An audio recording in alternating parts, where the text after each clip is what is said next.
গত জুনের টানা 12 দিনের সংঘাতে ইরানের মিসাইলের সক্ষমতা হাড়ে হাড়ে টের পেয়েছে দখলদার ইসরায়েল। তেহরানের মিসাইল হামলায় ইসরায়েলের অজেয় আকাশ প্রতিরক্ষা ব্যবস্থার দম্ভ চূর্ণ বিচূর্ণ হয়ে ধুলিতে মিশে যায়। তবে ইরানের মিসাইলগুলোর আমেরিকার মূল ভূখণ্ডে পৌঁছানোর ক্ষমতা নেই, তাই ইসরায়েলের পক্ষ নিয়ে তেহরানের উপর দাদাগিরি করেছে আমেরিকা। এবার আমেরিকার ঘুম হারাম করতে দীর্ঘপাল্লার মিসাইল আনছে ইরান।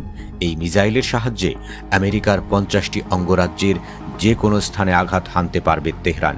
এই খবর শোনার পর ইরানের মিসাইল নিয়ে নতুন করে ভাবতে হচ্ছে আমেরিকাকে।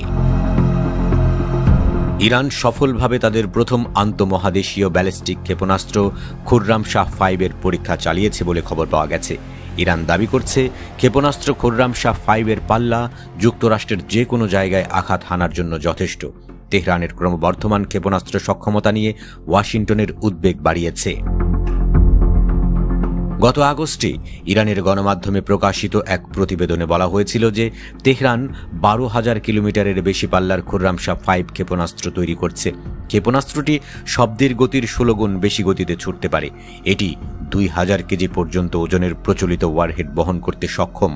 রাষ্ট্রীয় টিভি চ্যানেলকে দেওয়া এক সাক্ষাৎকারে এই আন্তঃমহাদেশীয় ক্ষেপণাস্ত্র পরীক্ষার বিষয়টি নিশ্চিত করেছেন ইরানের সিনিয়র এমপি মোহসেন জাঙ্গেনে। তিনি বলেন, আমরা আমাদের সবচেয়ে উন্নত একটি ক্ষেপণাস্ত্র পরীক্ষা চালিয়েছি। এ ধরনের ক্ষেপণাস্ত্র আমরা আগে কখনো পরীক্ষা নিরীক্ষা করিনি। পরীক্ষাটি সফল হয়েছে। ইরানের এমপির এই বক্তব্য প্রকাশের আগেই সামাজিক যোগাযোগ মাধ্যমে কিছু ছবি ও ভিডিও ছড়িয়ে পড়ে, যেখানে ইরানের আকাশে একটি ক্ষেপণাস্ত্র উৎক্ষেপণের উজ্জ্বল রেখা দেখা যায়। এসব ভিডিওতে ক্ষেপণাস্ত্রের পেছনে লম্বা আলো দেখা গেছে, যার সঙ্গে ছিল কিছু বিন্দুর মতো ছাপ, যা সম্ভবত ক্ষেপণাস্ত্রের জ্বালানি থেকে তৈরি হয়েছে। তবে এটি সত্যি আন্তঃমহাদেশীয় ক্ষেপণাস্ত্র ছিল কিনা তা নিয়ে শুরু হয়েছে আলোচনা।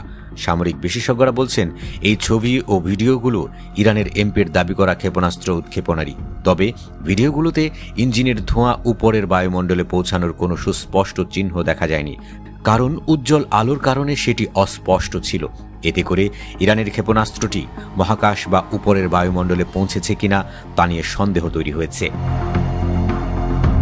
সাধারণ একটি আন্তঃমহাদেশীয় ব্যালিস্টিক ক্ষেপণাস্ত্রকে পৃথিবীর বাইরে বায়ুমণ্ডলে পৌঁছাতে হয় যাতে এটি আঘাত হানার সময় হাইপারসনিক গতি অর্জন করতে পারে।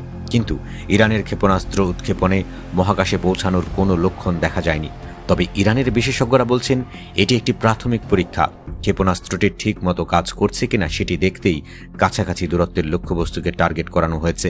ভবিষ্যতে আরও বড় পরীক্ষার মাধ্যমে এর প্রকৃত ক্ষমতা দেখানো হবে।